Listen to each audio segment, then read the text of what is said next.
Welcome, everyone. Thank you for choosing to be here with us. We are so glad you have joined us. I'm Colleen Ellis. I'm a mom to two young adults, and I'm a practice consultant with FamilySmart, and I'm also your host for this event with Dr. Adele Lafrance. Relationship challenges with our kids can cause a lot of stress, frustration, and confusion. Dr. Adele Lafrance is here with her expertise on emotion-focused family therapy and to share some strategies from this approach that can help us heal our relationships with our kids and our teens. Dr. Adele Lafrance is a clinical psychologist, author, scientist, and a developer of emotion-focused treatment modalities, including emotion-focused family therapy. Adele, we are so very grateful to have you, your caring and your expertise with us today. Welcome, Adele. Thank you so much, Colleen and the rest of the team and everyone who's tuning in this evening. Yeah, it's a pleasure for me to be here. This is actually my favorite topic, though it can be a difficult one. And so I do have a presentation to share with you. And so let's get started. The first thing I want to just point your attention to is the primary title. It's never too late. Some of you are tuning in because you are parents or caregivers of a child or an adolescent or even an adult. And it's never too late to bring healing to parent-child or caregiver-loved one relationships. I've dedicated most of my career to trying to find creative ways to bring more ease within family systems. And I sincerely hope that some of the content from today's workshop is helpful for you. This is an experiential workshop, which means that it's probably better to learn by experiencing than it is to trying to remember everything. That being said, the organizers have generously sorted out a mechanism through which you will receive not just the slide handouts, but also the practical resources that I'm referring to, so that you can just sit back and have an experience. Now, because of the topic, healing stress and distress in parent-child relationships, some of you may feel emotional during this workshop. And so I just want to give you that heads up. It's a challenging topic. It's a sensitive topic. And so wherever you're at in your journey as a family, I want you to know that we are here for you in the ways that we can be. And there are so many ways that you can access support, some of which will be reviewed at the end of the evening tonight. But first, I blame myself for the relational distress. If you are in a situation where there is stress or distress in the relationship with your child, how many of you can relate to that sentiment, that feeling of blaming oneself for what's going on? I imagine many of you have a narrative of self-blame. Most, if not all, parents who are dealing with acute or active or chronic relational stress with their child will carry within them a narrative of self-blame. Self-blame is a topic that we could speak about all on its own. It serves various functions, all with good intentions. Some parents have shared with me that they blame themselves because they don't want to make the same mistakes again. They blame themselves because they want to show their child that their pain means something to them. They want to share that pain. But the problem with self-blame is that oftentimes it actually can be a wedge that deepens the rupture between a parent and a child. And so the first challenge that I present to you is to work towards self-compassion, work towards forgiving yourself for whatever you think you did or didn't do that may have contributed to where you are now. At least to be able to hold in your heart that despite the missteps, mistakes, misattunements, you did the best you could given the circumstances. And I'll invite you to consider the following. When you think about the things you wish you would have done differently, or the things you wish you wouldn't have done, consider the context of the last 3 generations within your family. what you went through as a family, what you survived, and the social, political, and cultural influences that shaped parenting practices over time. So, in those last 3 generations, when you think about the stressors that have affected your family, the generations of your family, and what was going on around you and them, your parents, your grandparents, your great grandparents, what was going around them all in the world, did you do the best you could with what you had in terms of what you were taught, how you were raised, what your blind spots were? And by the way, everybody has blind spots. You can ask my stepchildren. Did you do the best you could given your access at the time to financial resources, to access supports or information, given your access at the time to social support or professional resources? And in our world now, people are parenting with insufficient financial support and insufficient social support. We're not raising children as families, as communities anymore. Did you do the best you could given the status of the science of prevention parenting, early identification and intervention? That's a trick question. We're still just learning as a field of mental health some of the ways that we can protect parent-child relationships. In fact, plenty of mental health clinicians, physicians, other professionals gave parents some advice that is not in line with what we now know, might be helpful. And then finally, did you do the best you could with what you had in terms of the intensity of the stressors that you experienced, around you? The answer is and will always be yes. The answer is and will always be yes. It doesn't mean that hard things didn't happen in your family. It doesn't mean that harsh words weren't spoken. It doesn't mean that there were actions that you wish you could redo. It doesn't mean also that we can't bring healing to those potential ruptures. But the concept of blame, of self-blame in particular, at least in this big picture, is completely irrelevant and problematic. It's more of a reflection of a cultural practice in North America. Who's to blame? As if knowing who's to blame is what's going to fix the problem. Well, if we look at all the different factors that contribute to challenges in parenting, they're innumerable, and they include social and cultural influences. And so it's very problematic, actually, to focus on that question. That being said, a communication of understanding of your child's pain, even an apology, can be very, very powerful, as long as you can hold concurrently at the same time that in the big picture, you did the best you could with where you came from and the resources that you had access to. I will demonstrate throughout the rest of this time together 2 different interventions. One relating to the communication of understanding of a child's pain, and a child in particular who does not want to engage with you.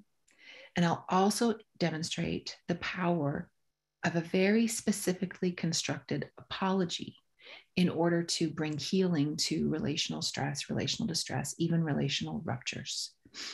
I want to issue a warning, though. Nobody on this call will leave feeling like an expert in terms of delivering these practices.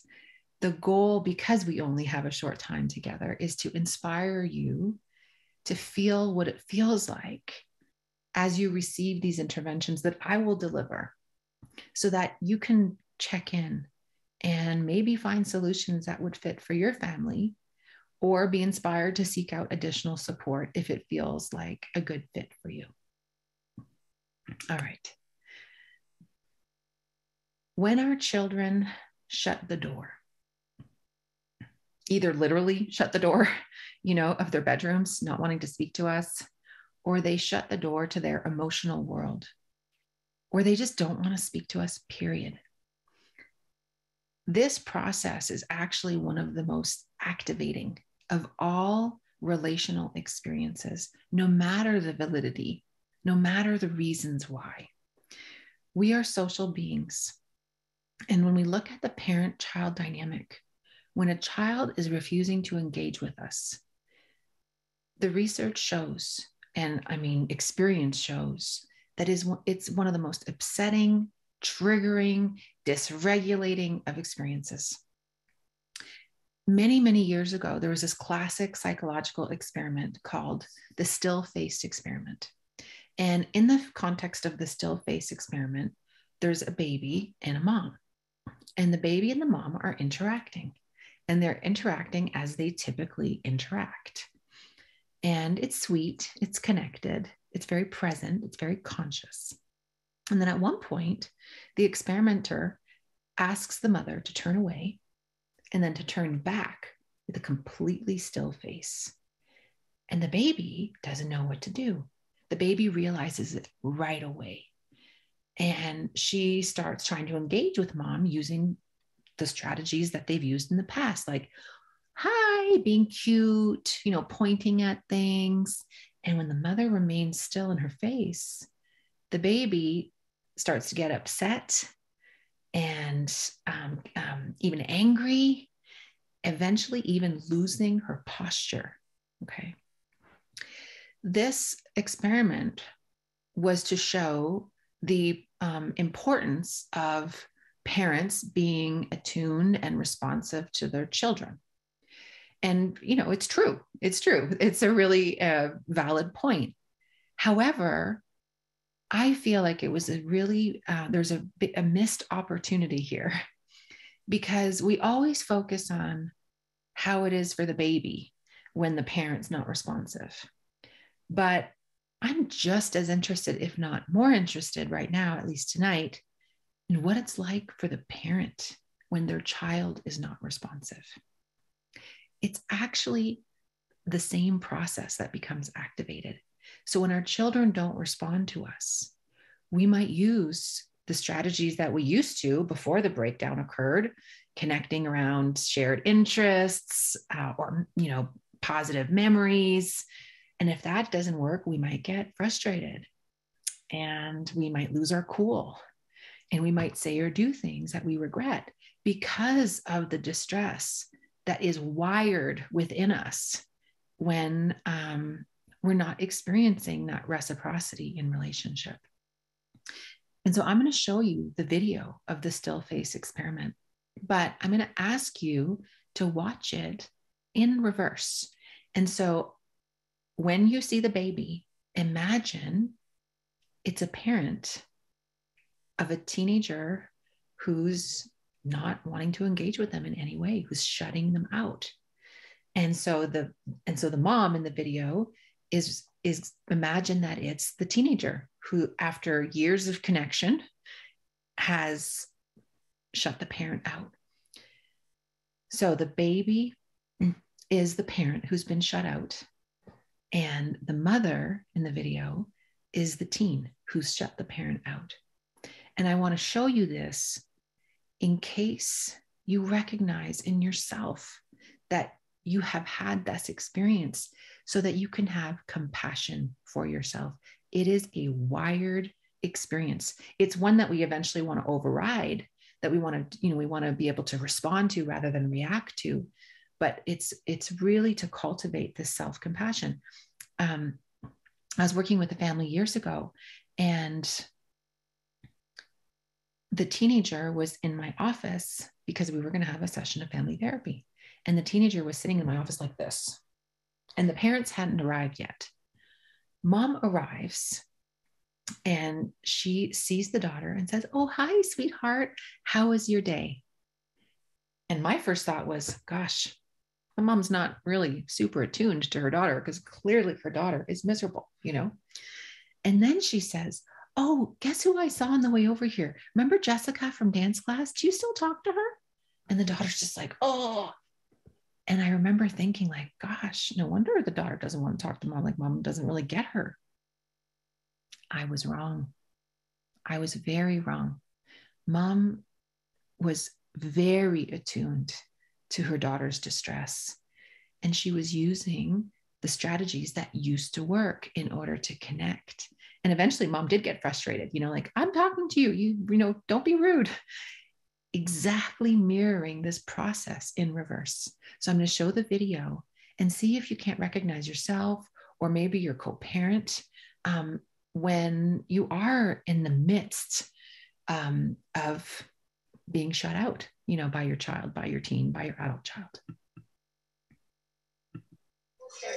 Babies this young are extremely responsive to the emotions and the reactivity and the social interaction that they get from the world around them. This is something that we started studying 30, 40 years ago, when people didn't think that infants could engage in social interaction.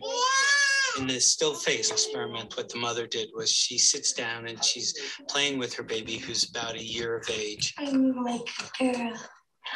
Oh. And she gives a greeting to the baby gives a greeting back to her. Yeah. This baby starts pointing at different places in the world, and the mother's trying to engage her and play with her. They're working to coordinate their emotions and their intentions, what they want to do in the world. And that's really what the baby is used to. And then we ask the mother to not respond to the baby. The baby very quickly picks up on this. And then she uses all of her abilities to try and get the mother back. She smiles at the mother. She points because she's used to the mother looking where she points. The baby puts both hands up in front of her and says, "What's happening here?" She makes that screechy sound at the mother, like, come on, why aren't we doing this? Even in this 2 minutes, when they don't get the normal reaction, they react with negative emotions. They turn away. They feel the stress of it. They actually may lose control of their posture because of the stress that they're experiencing. Okay.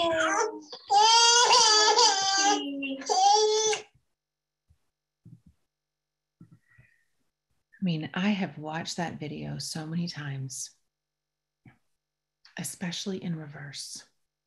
And my heart breaks for parents, for caregivers who are on the other side, of that shut door. And so if you've ever reacted to your child, your adolescent, your adult child, in any one of those ways, have compassion for yourself. You're wired that way. It's normal. It's a two-way street. The neurobiological bond between a parent and a child is like titanium. And so when it hurts, it really hurts. And it's important to have that self-compassion because it'll help us, it'll help ground us, it'll help regulate us, and it'll help us respond rather than react, in this very predictable manner. So let me get back on track here.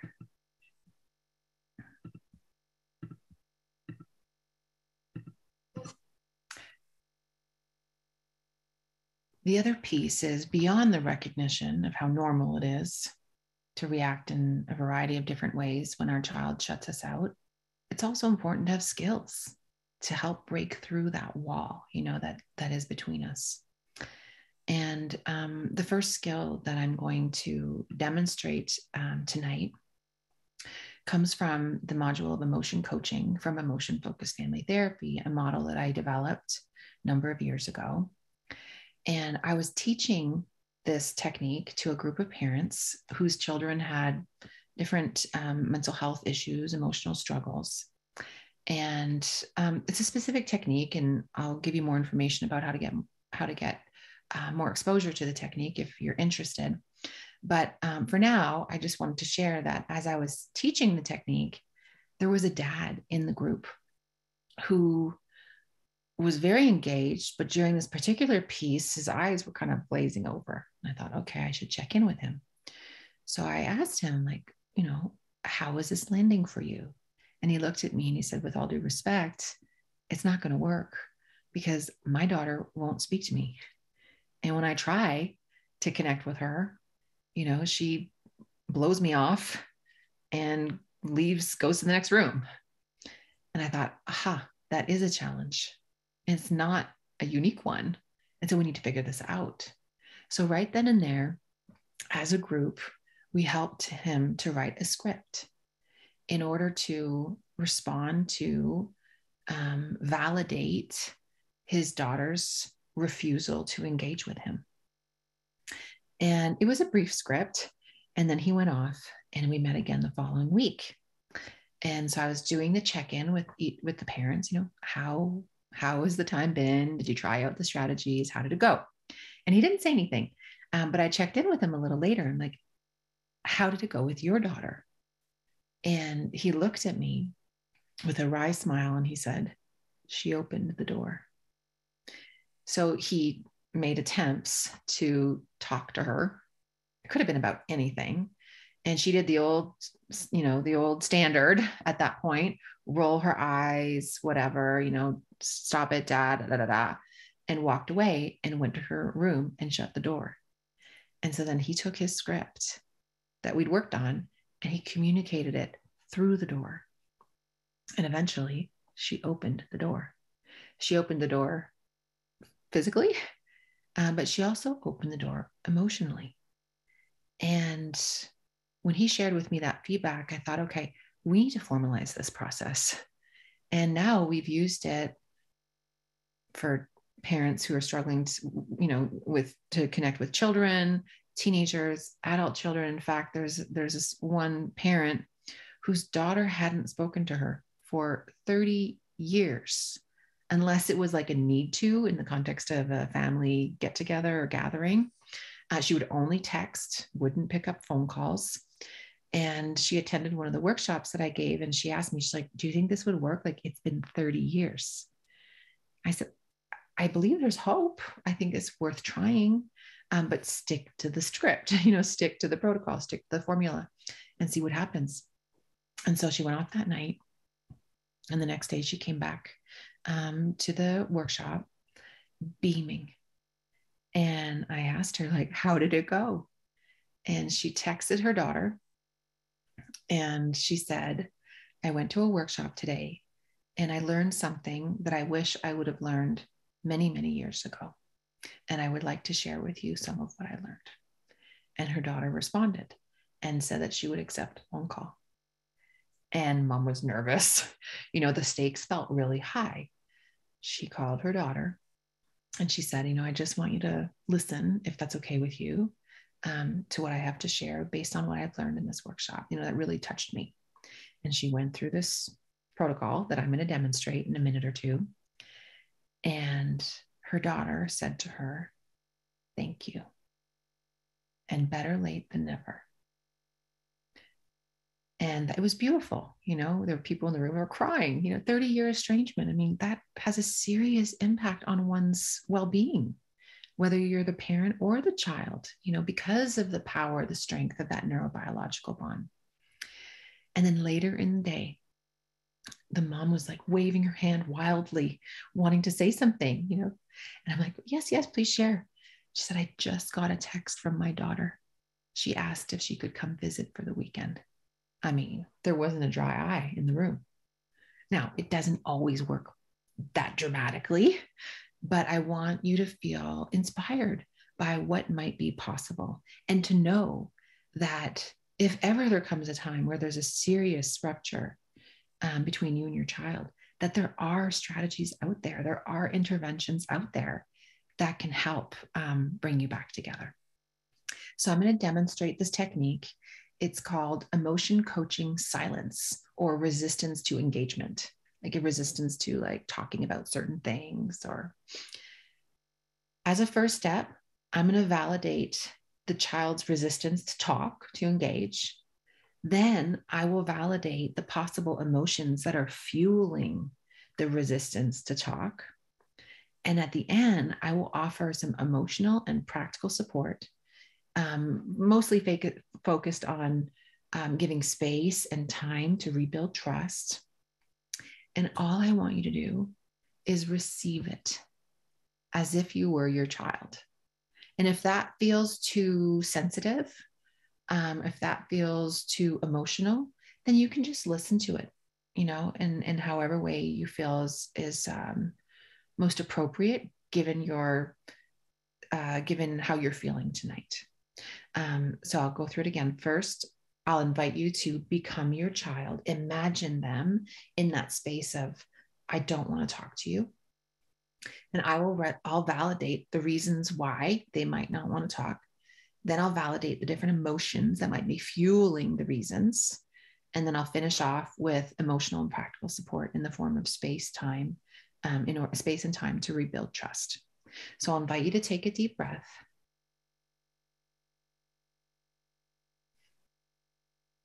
And then I'll invite you to take a second deep breath. And on the out breath, become your child and embody that resistance.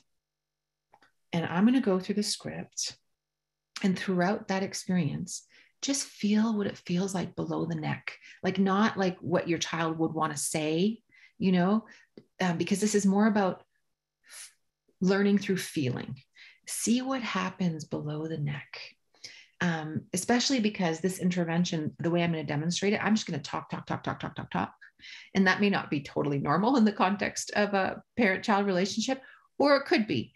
But really just take this opportunity to feel into the experience, to see what, from what I say, could possibly be helpful in your situation.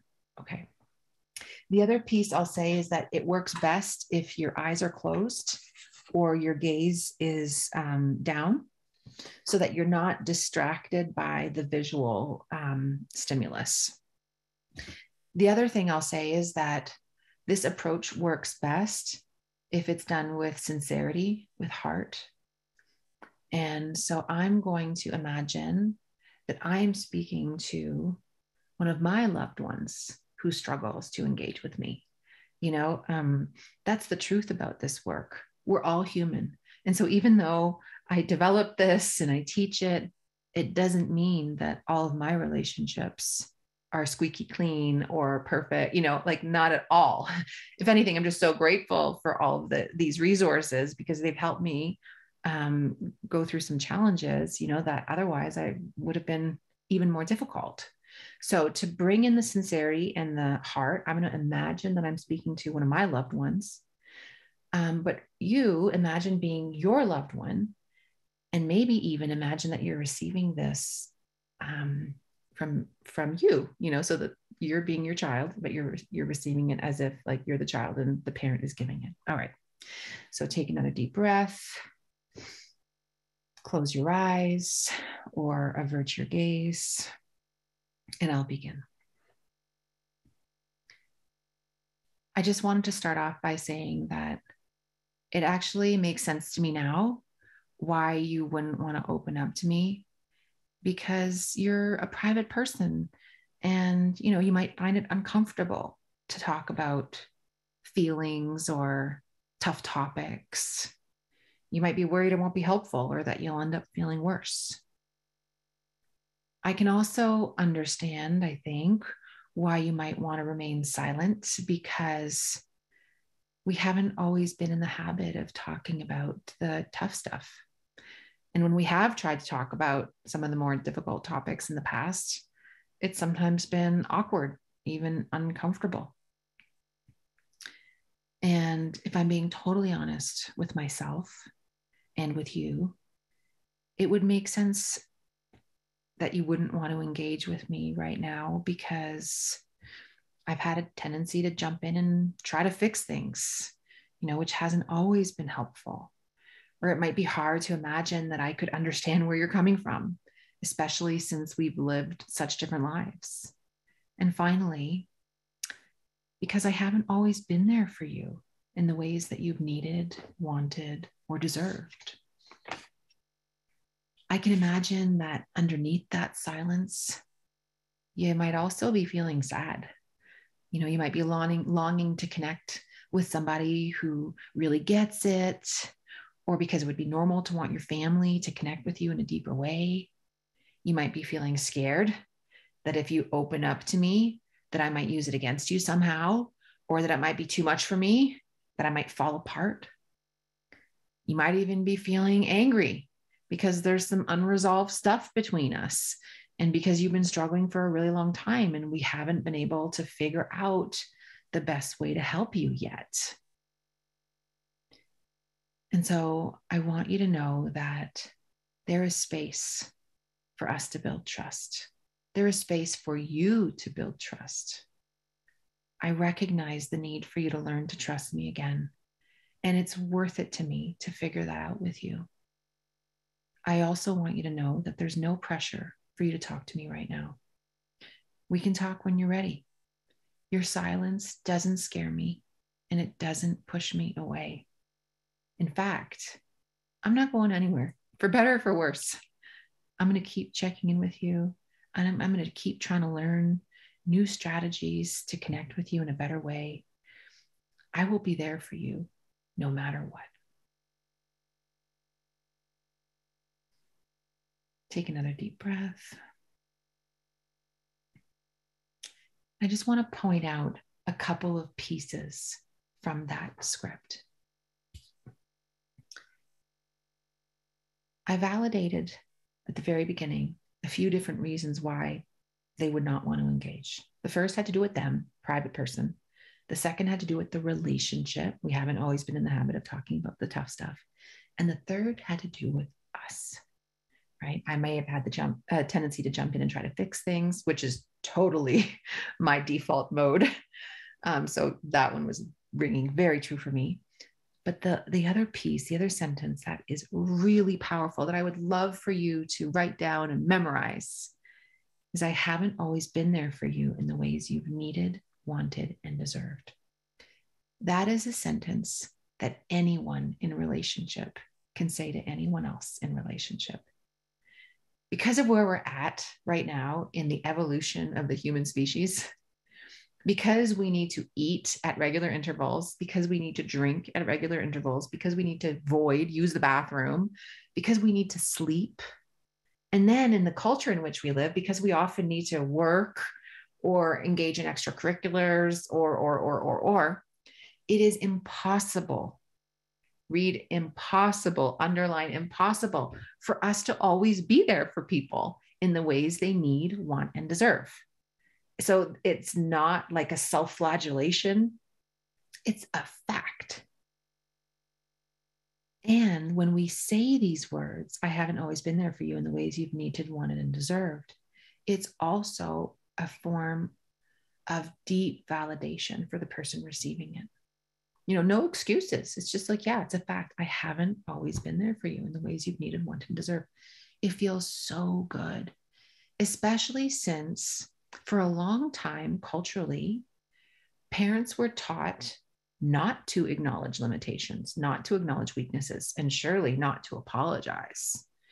And so this is like radical, and the science shows that it can really deeply touch a person, especially when it's said with heart, with sincerity, and without having to qualify, with excuses or reasons why that's true. So that's what I wanted to point out from there. I also wanted to point out the feelings that are underneath the resistance to engage. Let me tell you this.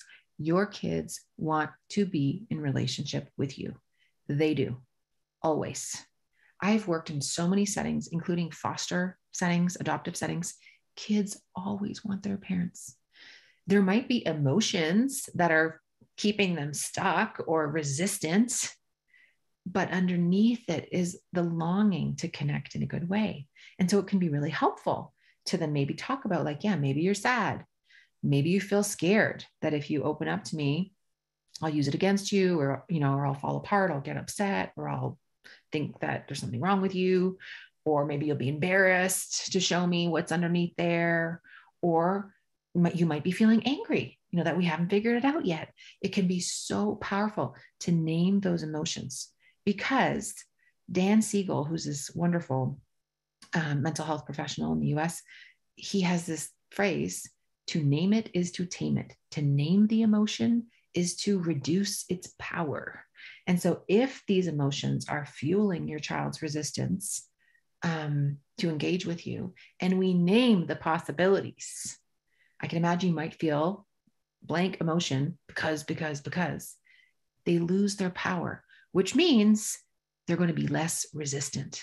And then we finish it off with telling them that there's space to build trust, that you want to give them that time. They don't need to speak to you right away. And that is a really important one. You don't need to open up to me right away. It gives the kid an opportunity to save face so that they're like, yeah, okay, I'm not going to. But the next time, or maybe an hour later, you might find them way more open to talking or to hanging out. A parent who did this recently shared with me that when they did this intervention with their child remained stone-faced and did not give them, an inch, not even a millimeter. But 2 hours later, after dinner, they came down to watch TV with the rest of the family for the first time in months. And so this idea of like giving your child the opportunity to save face is really, really powerful. It's very generous. And then to let them know your silence doesn't scare me. Because as I told you, when parents are shut out from their kids, it's very activating. It can give them the impression that it's too much or it's scary, and then it can maybe even make them withdraw more. But when you're like, you know what? No, it's okay. I understand. It makes sense to me. I want to try to figure it out with you. It doesn't scare me. It doesn't push me away. It doesn't mean it doesn't hurt, and you'll need support from your family, from your friends, outside of your children, to get through those challenging moments, but to convey that to your child, because in the big picture, you're not going anywhere, right? And so letting them know that, like, I'm going to be here for you no matter what. So those are some of the highlights of this intervention. Like I said, you'll actually receive a copy of a version of the script in case you feel called to try it out. And if you want more, I wrote a book with actually a beautiful child and adolescent psychiatrist in British Columbia named Dr. Ashley Miller, who some of you may know, and it's called What to Say to Kids When Nothing Seems to Work. And we felt so strongly about equipping parents and caregivers with these skills that we included a chapter totally dedicated to resistance to engage, resistance to connect, resistance to even speak. And so there's more there. But hopefully what you receive tonight and what you receive in the handouts is enough to get you started, perhaps. So the take-home messages of this approach is that when we connect to our children in this way, no matter their age, as long as it's genuine and heartfelt, it's actually really hard for them to remain in a resistant state. And so when you were being your child, you may have felt some softening. You may have felt like a rise in curiosity, like, this is different. I want to hear more, like a leaning in. You might have even connected with the part of your child that is longing to find a way back to you, in a good way. The other piece that you may have noticed is that it's not what you say, it's what you convey. Some of the words that I said may not have applied to your situation at all. When it did apply, though, likely you felt it in your body. And maybe it was just like the volume and the tempo and the flow of the words that provided some soothing in the space between you. So sometimes the words don't even matter so much. You don't have to worry about if it's like all going to be 100% right, or if it's all going to land 100%. When it hits. And that demonstration of, I am here with you. And I'm going to say these things, even if you're not responding, even if you're not looking at me, even if you're on the phone while I'm saying this. It's actually really powerful. A lot is going on inside, even if they're not looking at you. It used to be that when I did family therapy sessions, if the child was like distracting themselves with something, like we would be like, oh, can you put that away for a little bit? And now that I know this, I'm like, oh, don't worry about it. Play with the fiddle toy. Text your friends in the session if you want. I know you're listening.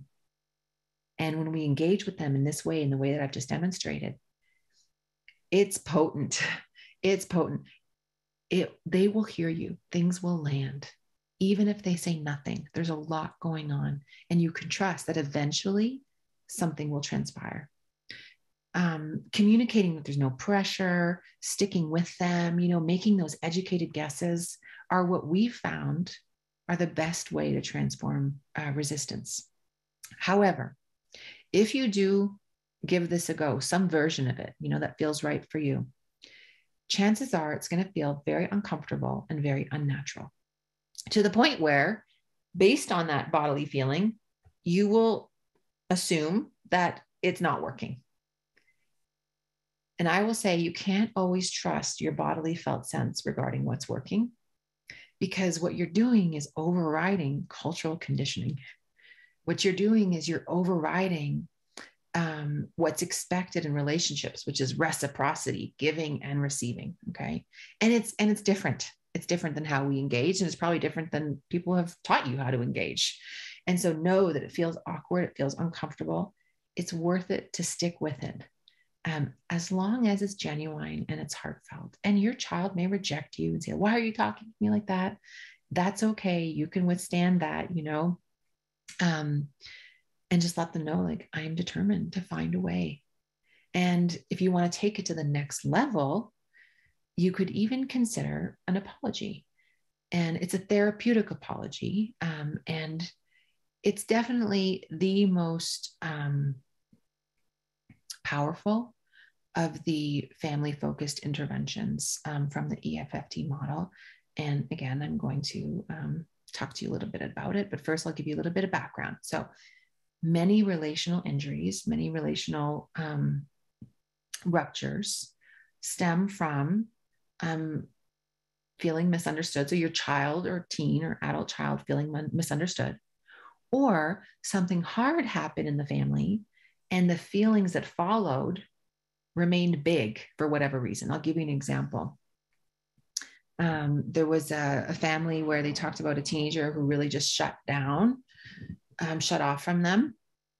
And when we were kind of digging around to figure out like what may have contributed to it, in addition to all the big picture influences, the intergenerational influences, the societal influences, the political influences, religious influences, when we looked at the family's little history, what they said, well, was when we moved provinces when she was in high school.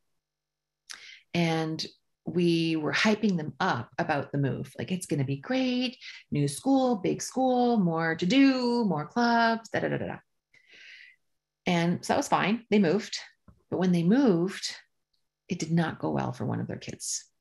Their kid went from being a super well-liked, well-connected kid in their little tiny school, in their little tiny town, to a lost child in a big school. And so the child had a lot of feelings about it. They felt sad, they felt scared, they felt angry. But the parents did what most parents do, what we've been taught to do. Look on the bright side, it'll get better.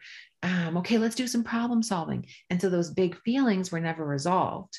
And it was the big feelings that was like the boulder in the mouth of the cave, like that was preventing them from being able to reconnect in a deeper way. So that is normal. That is normal. So one of the ways that we can help clear the pathway between the parent and the child is by formulating an apology for not having tended to big emotions in the family. And I'll tell you what, when I do this presentation live and I ask parents, how were you taught to respond to your child's sadness? How were you taught to respond to your child's fear? How are you taught to respond to your child's anger? People respond almost identically. We were not taught to encourage the expression of children's emotions to completion because of this belief that if we did that, things would get worse for them, for us, for the relationship. That's what's been taught. We were taught to dismiss. No, it's not that bad. Reassure, it'll get better. Avoid, just don't talk about it, and it'll get better. Or show the bright side. or focus on problem solving. This is everywhere in our culture, everywhere. And so that's why this intervention, it's really different, which means that because it's so different, it can be really, really impactful. And it can start to create a course correction for the next generation. So I'm going to present to you a therapeutic apology that can be delivered by any parent in the history of parenting because of what I just said, because of how we've been taught to respond to children's pain over these generations. I'm being serious. Any parent in the history of parenting can deliver this. And so it's not that I'm sharing this with you because you're a parent who's attending a workshop on parent-child relational stress.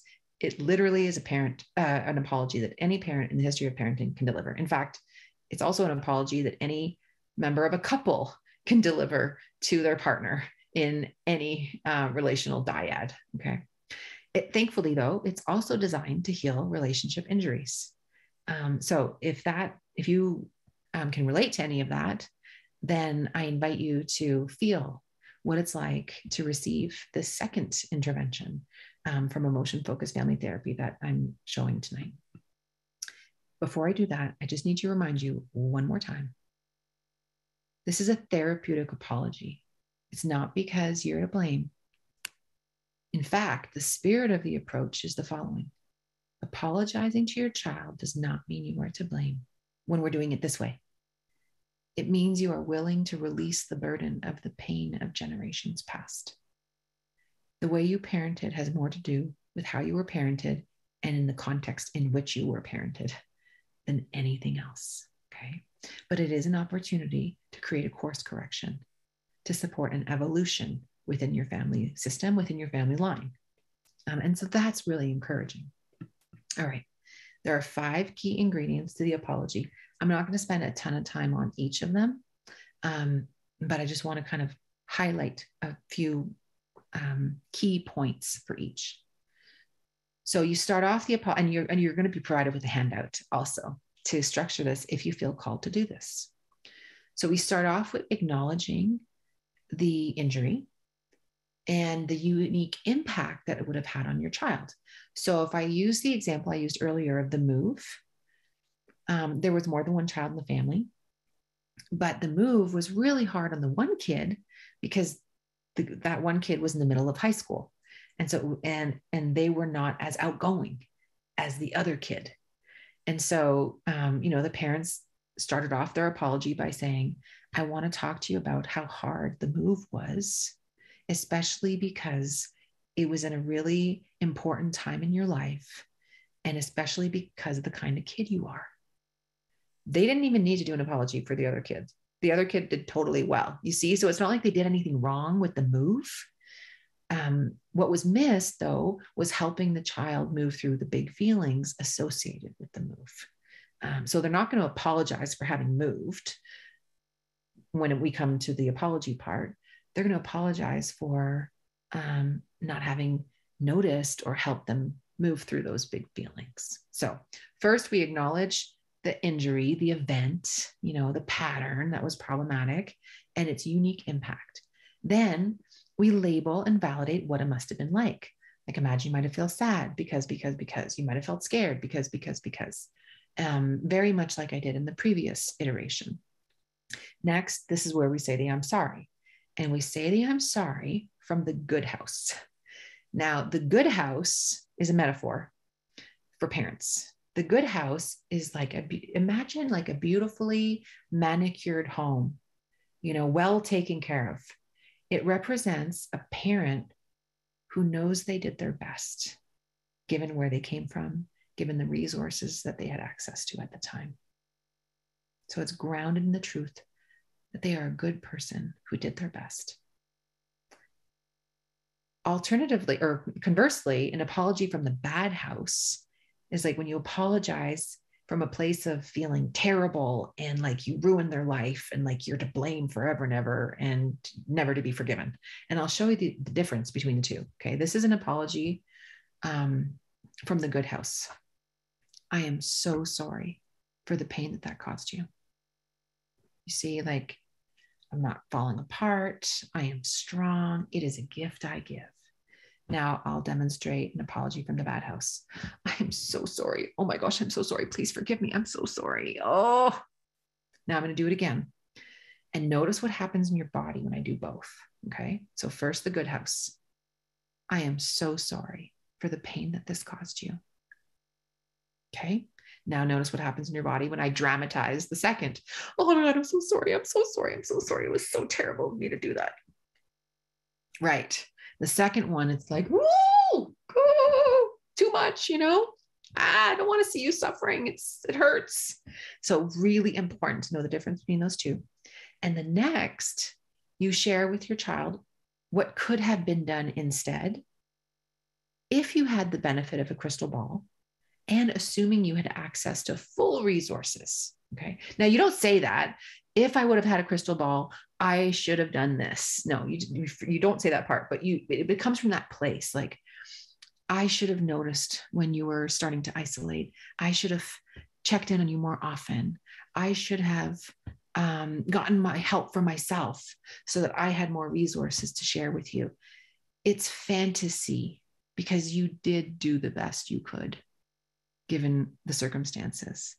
But if someone gave you a crystal ball and all of the money that you needed and all of the friends and family that you needed, with that crystal ball and seeing how things would have unfolded, what might have you done differently, So you really have to hold in your heart that you did the best that you could, but you use this little activity. It's fantasy rooted in reality, that if you would have had 20/20 vision, which none of us do, and you'd have had all the resources, what might have gone, what would you have done differently? It's a form of deep validation. And therapists use it all the time with clients. It is a therapeutic intervention. And then you follow it up with what will change starting today. Like, I will check in with you more often. We can talk about this hard stuff. I'm going to get help so that I can do it, in a good way, if that feels aligned. And then lastly, you wait to see how they respond. Either they blast you with anger, too little, too late, or stone-faced silence. You know what to do. We just did it earlier. I don't blame you for not wanting to respond to me. Or they might deny it. No, that wasn't even bad. Or they might reassure you. No, you were the best. You did awesome. Whichever one it is, you validate their reaction, and then you apologize again and state what could have been done instead and what will change. And I will demonstrate it. I will demonstrate. So you get a big picture. And don't worry if you don't remember all these pieces. I learned a long time ago that if I do an intervention with a kid, it has to be done well for it to have a good positive impact. But if their parent does the same intervention and they miss a bunch of steps, as long as they do it with heart and sincerity, theirs is going to be more impactful. Why? Because the love, the bond between parent and child is more powerful than anything else, even when things are hard. So I'm going to give you an opportunity, 2 go-rounds. This opportunity is to listen to this universal apology as if one of your parents was sharing it with you today, right now, as if I connected with the spiritual version of your parent, whether they are still with us or not. And they gave me permission, not just permission, they asked me if on their behalf I could share this apology with you. And then I'll deliver it again, thinking about your child. But if this feels like a gift, receive it as a gift to see what it would be like to imagine, this experience. And I know actually that your parents spiritually would want that. So if that feels too much though for you tonight and too intense, don't worry about it. Just listen to it as if you're learning about the technique. Okay. And so I'll invite you to take a deep breath. Those of you who wish to participate in this way, close your eyes or avert your gaze and imagine one of your parents delivering through me this apology to you. I want to talk to you about how hard it must have been for you growing up and throughout your life, that I wasn't there for you to support your emotions in the ways that you needed when you were stressed or in distress. especially because, you were a person who felt things deeply. I can imagine that when I dismissed your emotions or didn't encourage you to share your emotions, you might have felt scared because it might have felt overwhelming at times or even out of control. I can also imagine you might have felt sad. You might have longed to be able to share your inner world with me, especially when things were tough, so that you could get my comfort and support. You may have even felt embarrassed, thinking there was something wrong with you for feeling that way, or that you were too sensitive. And it would have made sense that you'd have also felt angry because you deserve to have your feelings validated and get the support you needed from me to work through them in a good way. I am so sorry for the pain this caused you then and throughout your life, including with your family now.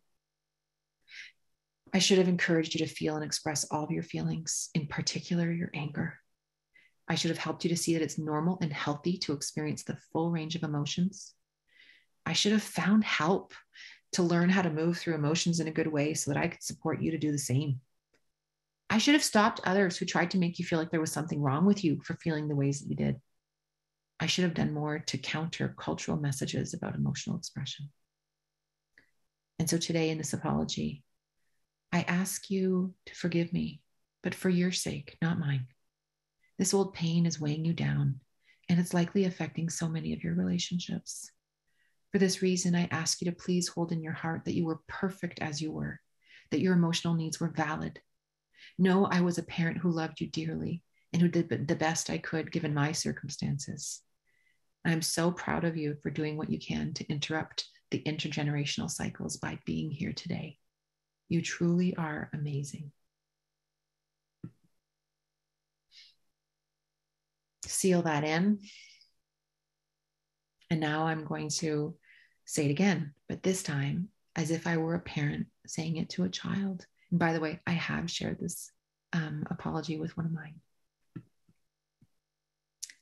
And it's going to sound a lot the same, but now I want you to imagine you sharing it with your loved one. I want to talk to you about how hard it must have been that I didn't create an emotionally friendly environment for you at home, that I didn't provide you with the support you needed when you were stressed or in distress, especially because you were a kid who felt things deeply. I can imagine when I dismissed your emotions or didn't encourage you to share, you might have felt scared, might have felt overwhelming or even out of control. You might have felt sad because you longed to share your inner world with me, especially when things were tough. You might have felt embarrassed thinking there was something wrong with you for feeling the way you did, or that you were too sensitive. Made sense too that you would have felt angry because you deserve to have your feelings validated to get the support you needed from me to work through them in a good way. I am so sorry for the pain this caused you then and so far throughout your life. I should have encouraged you to feel and express all your feelings, in particular anger, helped you to see that it's normal, got the help I needed, more of it if I needed, and interrupted others who tried to make you feel like there was something wrong with you, even done more to counter cultural messages about emotional expression. And so starting today, I will check in with you more often to see how you're feeling, and I'll get support from others so that I can be there for you and all of your feelings. We're in it together. I'm going to work toward dealing with my own emotions in a better way. I know for sure it won't always go perfectly, and I still have a lot to learn, but I will not stop working on creating space between us and in our family so that we can have healthier relationships with each other and our inner worlds.